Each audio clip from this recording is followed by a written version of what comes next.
आबोली colour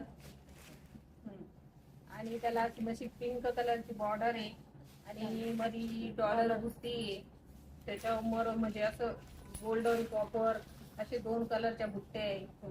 एकदम मस्त आणि साडी खूप सुंदर आहे आणि पूर्ण अशी तिचा काट वगैरे बघा किती छान वाटतोय मस्त आणि त्याला पिंक कलरची बॉर्डर दिल्यामुळं तर एकदम असं खुलून दिसतोय.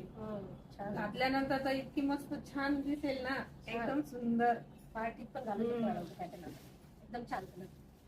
कुठं कार्यक्रम वगैरे असला तरी पण घालू शकतो आणि एकदम मस्त असा पॅटर्न आहे. त्याची प्राइस आहे 1750. 1750. बघा बघा किती सुंदर आहे बघितले का? लाईक शेअर आणि सबस्क्राईब नक्कीच करा. आणि साडी पण एकच नंबर आणि दोन्ही मॅडमची जुगलबंदी कसं वाटते ते पण सांगा. आणि ब्लाऊज खूप छान आहे.